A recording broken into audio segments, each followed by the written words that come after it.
You feel like you're on a drug and suddenly the shit you normally notice doesn't matter. Hey, I'm Tiffany, and this is Between Sessions. I'm not your therapist, just a real person talking about the stuff you're probably already spiraling about at 2 a.m. Growth, relationships, anxiety, boundaries, and becoming more self-aware without pretending you've got it all figured out. If you're healing and still a little messy, welcome. You're in the right place. Hey y'all, welcome back to Between Sessions. Today we're talking about something we all do, sometimes even when we know better. Ignoring red flags when we like someone. You know the feeling. Your heart's doing flips, your stomach's full of butterflies, your brain's like, yeah, everything is fine. And suddenly that tiny annoying habit that they have. You go, it's cute. Yeah, we've all been there. And today we're breaking down why we do this, what kind of red flags we conveniently ignore, and how to stop it before it becomes a whole ass problem. Oh yeah, fair warning, I'm keeping it spicy and a little messy today because that's how love and attraction really is. Let's get real. Why the hell do we ignore red flags? What is it that when we like someone, suddenly we're professional deniers? The chemistry high, y'all. When you're attracted to someone, your brain dumps dopamine, oxytocin, adrenaline. You feel like you're on a drug and suddenly the shit you normally notice doesn't matter.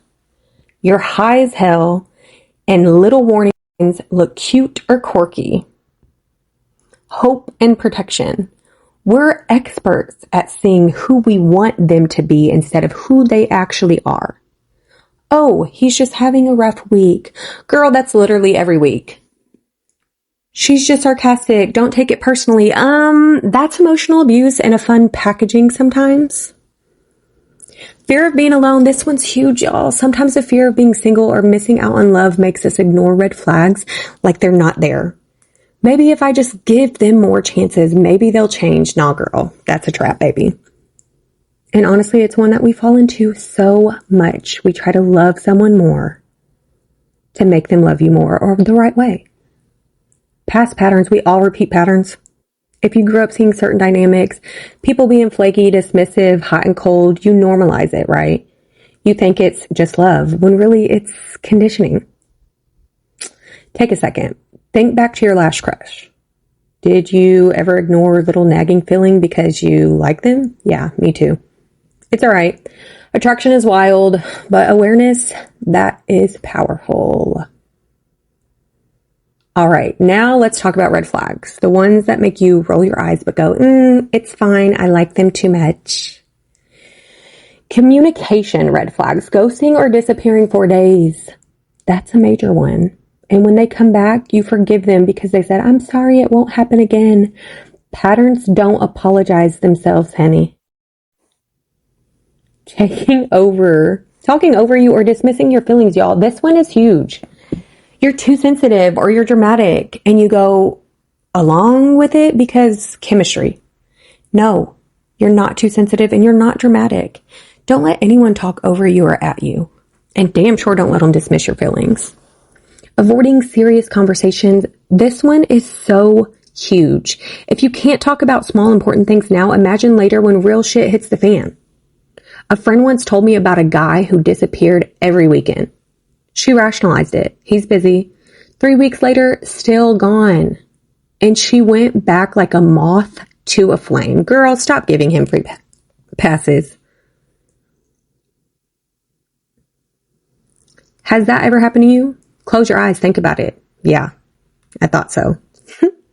Behavioral red flags. Consistent AF. One day sweet, next day cold. You tell yourself, he's just moody.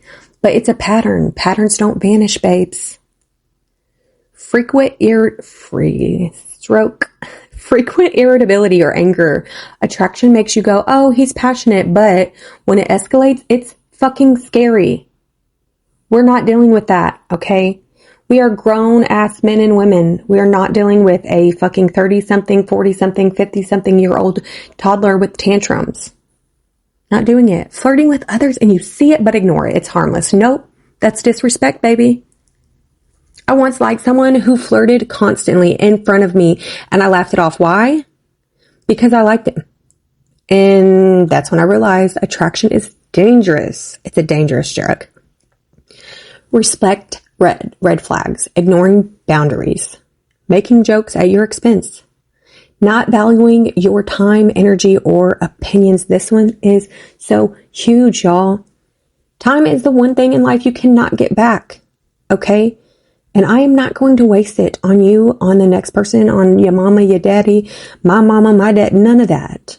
We're not wasting our time or energy. And damn sure, if you're not valuing my opinions, I got nothing for you. Let me break it down. If someone keeps crossing your lines, attraction isn't an excuse. If they don't respect you now, they won't later, and your gut knows this. Consistency red flags, y'all. Hot and cold behaviors. Sweet one day and distant the next. Promises not kept repeatedly. This one's serious. I don't give a shit who you are, how much I like you. If you do not keep if there is one time where you don't keep your promise, honey, you got to go. That's it. Don't make promises you can't keep. Making you feel like you have to earn their attention or affection, honey, I'm not doing nothing that you're not doing. Treat others how you want to be treated, period. That is it. It's not, oh, well, if you do this, then I'll do this. No, it's if you do this and I do this, we do this together, period. Think about your last crush, y'all. Were they hot and cold? Did they make you jump through hoops for attention? That's a pattern, not romance. Why attraction messes with your heads? Let's talk science, baby. Attraction fucks with your brain. Neurochemicals, dopamine, oxytocin. You feel like you're high on love, and bad behaviors look sexy, y'all. Cognitive bias. Your brain wants consistency. Anything threatening that, their perfect narrative, it downplays it. Emotional investment. The more you invest early, the harder it is to pull back. Basically, your brain is sabotaging you while your heart is throwing a party. That's why even obvious red flags feel cute. Here's how you catch these before you're deep in it. Slow the fuck down. Observe patterns, not just fun moments. Listen to your gut. That nagging feeling, it's usually right. Talk to friends. Outside perspectives. Red flags in HD. Okay? And we do this a lot. But then we stop talking to friends when they're telling us that man is no good and there are red flags and we should walk away because they're not validating why we should stay, and that's what we really want to do. Let me say that again. We talk to friends about these things until they are no longer validating us to stay, but they're telling us to leave because there are red flags. Just saying. Set boundaries early. Watch how they react, respect, or push past. That's important. If you set a boundary and they don't respect it or they push past it like it's not serious, cut them off, honey. Reflect on history. Consistency in past relationships tells you a lot. Write down the behaviors that make you uncomfortable. Seeing them in black and white makes them harder to ignore. That one's real. Ignoring red flags too long, and here's what happens, y'all. Emotional exhaustion, I swear it will break you down. It's not just emotional, it's physical, it's mental, all of the things. It will exhaust you. Your confidence takes such a hit. Your self-esteem starts to lower. You feel like you're not good enough. If you feel like you don't understand why they're not giving you what you want them to give you. You're never, ever, ever too much. Okay, you're never asking too much. You're just asking the wrong person, period. You end up in messy, toxic, or abusive situations. Even small things, repeated disrespect, emotional unavailability, erode your self-esteem. And once you're deep, leaving, hard as hell. Notice that you've ignored red flags in the past, huh? Stop beating yourself up. Attraction's wild. Brains are tricky and hearts are fucking stubborn. Reflect though. Look at your past relationships. Patterns, check. I had to stop at one point and say, you know what? I keep attracting the same type of people that have the same inconsistencies and I'm getting the same results, right? Definition of insanity, doing the same thing over and over again and expecting different results. I was insane. I was attracting and attracted to the same type of man that was giving me the same results. I had to ask myself, what in me, what patterns in me, okay? Were they shitty people? Probably. Were they not the right fit for me? Probably. However, I can only make changes in myself. I cannot make changes in other people. So if I'm changing who I'm attracted to, the patterns that I go through, the red flags that I ignore, if I'm changing that, that's reflecting. Learn. Identify where you rationalize red flags. That is so important, y'all, because we rationalize red flags oftentimes in the same area in every relationship. Me, I fell in love with potential. The potential that this person can and will reach this point someday, but they're not doing it fast enough for me. They're not doing it at my pace. They're not doing it the way that I want them to do it or the way that I think they should do it. And that's just not working. That person that is in front of me, if they make no changes in the next 5 years, I don't and won't love them. And that's not okay with me, but I cannot make them change. Empower yourself. Set standards. And for the love of God, stick to them.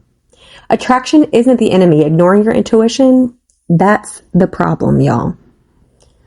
All right. I think that's it for today. Sit with this episode. If you like it, share it. If you think your friend would resonate and they're crushing hard and ignoring red flags, send it to them. Don't forget to subscribe so you never miss a conversation about love, growth, and keeping your sanity intact, y'all. Remember, attraction is wild, but your gut, way smarter than your heart sometimes. Trust it. Stop letting cute bullshit convince you to stay when you don't belong. I always say there's a fine line between staying somewhere you don't belong and leaving too soon. Find that fine line and don't stay too long. Okay? Like it, share it, turn your notifications on, all of the things. I love your guys' faces. I hope you have a wonderful weekend. Okay, catch you in the next one. Bye.